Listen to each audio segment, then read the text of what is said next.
Hey, so I watched Avatar 2, and even though it was over 3 hours long, I can't wait for the other three parts to be released. So far, James Cameron has revealed some stuff related to Avatar 3, and apparently Avatar 3 will be a little different from its predecessors. We already know that the director of Avatar 2 is now making the third movie in the series, and rumor has it there will be a big change. I mean, even though the first sequel to Avatar: The Way of Water is still in theaters, Avatar 3 is already well on its way to being made. And for those who don't know, and hey, spoiler alert, the first two movies were told from Jake Sully's point of view, who was played by Sam Worthington, but it looks like that might not be the case anymore. James is currently waiting for the dust to settle so he can observe what people liked and their reactions, and that's so he can change things in Avatar 3. Basically, he's planning to go back and do a few bits and pieces, so he can tweak it according to what the audience likes, and I think that's good considering the next part might also be 3 hours long. But it's not just that. Cameron revealed some interesting narrative details too. He's actually thinking of changing narrators in the next part, and he also said that every Avatar sequel after this one will be told from the point of view of a different character, the point of view of Loke. Plus, Loke really stood out as a character that people liked in the current part.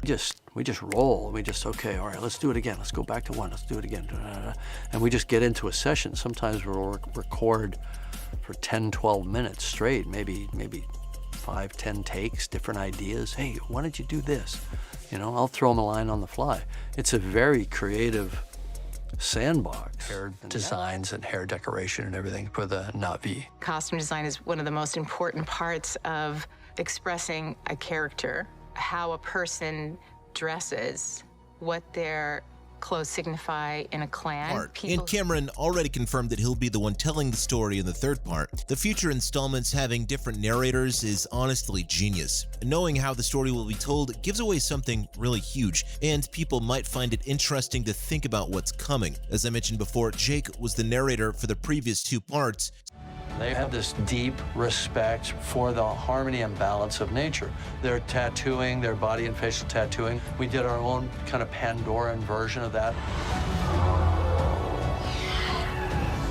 The actor creates the emotion. The actor creates the moment. It's our job to make sure that everything the actor did is preserved in their CG character. You are very hard on them. I'm their father. It's my job. Jake Sully, as a Na'vi does, Sam has done. I thought we lost them. So with Avatar 3, we can see things from a different point of view, and I, for one, can't wait for that, because it'll develop the story into multiple perspectives, and that's pretty cool. But Cameron didn't stop there. He also teased Avatar 3's new Na'vi cultures. Cameron told Deadline at the Critics' Choice Awards that in the third part, the element of fire and two new cultures will be shown for the first time. Basically, fire is used as a symbol, and there's a culture based on that idea in the third film. Also, there's going to be two very different ways of life and two more cultures. Cameron said that they're called Omaticaya and Metkaina. They've moved around the world of Pandora to different places a little more freely, and not just that, Cameron also talks about some character returns. That's right, Avatar 3 will bring back both Pycon and his nemesis Scoresby. As you know, the majestic, huge Tolkien who befriends Jake and Loke has become a fan favorite. Not only does his sad backstory garner sympathy from the audience, but he also kicks some serious recon butt in the last reel. If you remember, Mick Scoresby is a hunter who makes a lot of money by selling Tolkien brain goop to people who want to live longer, and it's safe to say he's one of the most annoying bad guys in the movie. But luckily, fans of Avatar will be happy to hear that there will be more Pycon in the next movie. Producer John Landau tells the Empire that Pycon will be back and he'll have a bigger role than in Way of Water. The audience is going to see Pycon as a person and not just a creature, and it's going to tell how he's related to Loke. But if Pycon is returning, I'm expecting a new rival too, and luckily Landau even mentioned it. Yet, surprise, Scoresby will also be back. He's driven by greed. You know, he wants stuff for him. And that's endemic of a lot of kind of powerful white men in society right now. And all Na'vi culture doesn't want to cut down a tree, saw it up into lumber, build things.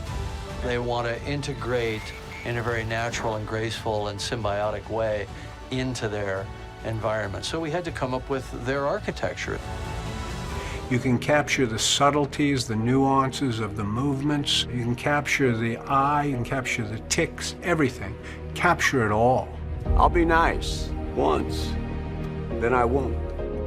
Which definitely means more trouble. Who knows, he may even be more dangerous than before, especially because Pycon cut off one of his arms in the insane action-packed ending of the second movie. And with the introduction of Eddie Falco's General Ardmore as the leader of the RDA, Part 2 made it clear that the war for Pandora is far from over. Plus, Landau speaks about how the Way of Water was Quaritch's revenge, but Ardmore or the RDA's goals haven't changed at all. There's just one thing missing though. What about Varong? Remember the leader of the Ash People? Well, Anna Chaplin is coming to play the role. If you haven't watched the Game of Thrones, you probably won't know her, but Chaplin has some insane acting skills she's bringing to Avatar 3. Apparently, her character has been described as an aggressive and volcanic race of people. Plus, the Na'vi are going to be different from the original film too, not just because of their elements, but mainly because they'll be introduced as antagonists this time. Landau says there are good humans and bad humans, but most of the time, people don't see themselves bad. I think that tells a lot about the upcoming Na'vi, who are probably doing things a little differently now. Like there's a good chance the Ash People are teaming up with humans. See, if the Ash People were cut off from their Tree of Souls and from the other Na'vi clans, they'd be more likely to use Pandora for its resources instead of appreciating it as other Na'vi do. Plus, the Ash People would have been exposed to molten rocks and metals during a volcanic eruption, which would have given them the chance to make weapons that were much more advanced than the bows and arrows used by the Na'vi. But because of this improvement in weapons, the Ash People might join forces with the RDA in future Avatar projects to fight against Jake and the so-called good Na'vi. But here's the thing, Part 2 also shows that the human forces on Pandora seem to like weapons that use fire. This could give the Ash People and the RDA the perfect chance to work together. I mean, both the RDA and the Ash People aren't even sure if Aiwa even exists. And honestly, for all we know, both of them could be trying to get as much as they can out of Pandora's resources as well, and this means they'd make a great team. Now, since the RDA is now using soldiers like Quaritch, who's a recombinant avatar, it'd be easy for them to fit in with the Ash People. But all the plots and stories aside, the real question is, when will the third part be released? Honestly, for now, I'm calling it Avatar: The Return of Pycon, and I think it'll be a big deal in 2024, considering fans of the first movie had to wait 13 years for the sequel. And hey, if nothing goes wrong, Avatar 3 will probably come out around December 2024. Cameron told Digital Spy in December the movie is almost ready to come out and that most of the work has already been done. They just have to go through the whole finishing process. Plus, Avatar 4 and 5 are also written, and Avatar 4 is also in pre-production. I mean, technically, this is an entire franchise now, and it'll be played out over multiple films. But with Weta FX working on Avatar 3, it's gonna be huge, and I'm so excited. Gosh, I wish they could release all the parts at once. But yeah, that's all for the major changes in Avatar 3. They sure have me hyped, and we'll see you in the next one.